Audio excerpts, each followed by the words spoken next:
ના પડે એમ તો છે નહીં. આ બિલ્ડિંગ આ ઐતિહાસિક ધરોહર છે અને લગભગ 150 વર્ષ જૂની બિલ્ડિંગ છે અને ગુજરાતની મોટાભાગની બિલ્ડિંગ હોય, મોરબીનો મણિમહેલ હોય, એ પણ રિવોનેટ થાય.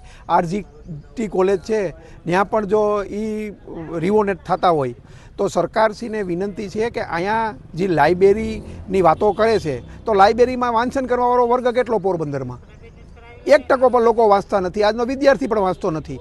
અહીંયા તો ખરેખર મ્યુઝિયમ બનાવવું જોઈએ. ગાંધીજી પોરબંદરના છે અને જે કીર્તિ મંદિરની બાજુમાં ગાંધીજી કીર્તિ મંદિર છે ત્યાં એક મ્યુઝિયમ આવેલું છે. એ મ્યુઝિયમ ત્યાંથી લઈ અને અહીંયા મ્યુઝિયમ બનાવવું જોઈએ. અને આ બિલ્ડિંગની જે ધરોહર છે એની જીવત રાખવી હોય ગુજરાતની અંદર તો આવી બિલ્ડિંગ રિવોનેટ થઈ શકે. આ પથ્થરો ઘોડા પથ્થરો છે. હજી પણ આ બિલ્ડિંગમાં 100 વર્ષ કંઈ નથી થાય એમ. અને નવી બિલ્ડિંગ બની છે ગાંધી સ્મૃતિ ભવન, જોઈ આવો અત્યારે, કે જેની 10 વર્ષમાં જ જર્જરિત થઈ અને પડવા માંડી છે.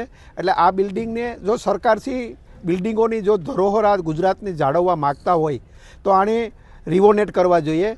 બાકી જો સરકાર 15મી ઓગસ્ટ ઉપર એક દિવસના મુખ્યમંત્રીના ખાલી ધ્વજવંદન માટે 10 કરોડ ખર્ચતી હોય એક દિવસ માટે, ઈજ ડિપાર્ટમેન્ટ માર્ગ અને મકાન વિભાગ નીચે આ બિલ્ડિંગ છે, અહીંયા એટલી ચોરીઓ થઈ ગઈ, અહીંયાથી માલ એટલો નીકળી ગયો, અહીંયા એન્ટિક વસ્તુઓ હતી, આની સીડીથી લઈને તમામ એન્ટિક વસ્તુઓ ઉપરને બધી હતી, કોર્ટ રૂમમાં પણ એન્ટિક વસ્તુ હતી, તમામની ચોરી થઈ ગઈ. આ એક પણ ચોકીદાર નથી રાખ્યો. એટલે કરોડો રૂપિયાના માલની પણ અહીંથી ચોરી થઈ ગઈ.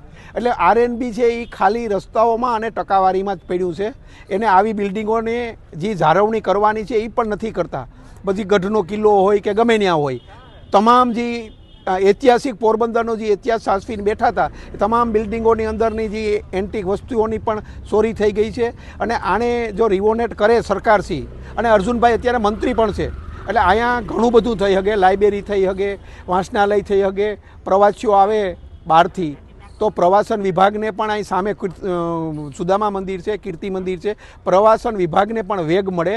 એટલે અન્ય જગ્યાએ કરોડો રૂપિયા વેડફવા કરતાં જો પોરબંદરને આવી ઐતિહાસિક જો ધરોહરને જાળવી રાખવી હોય તો એ માટે મારી માગણી છે.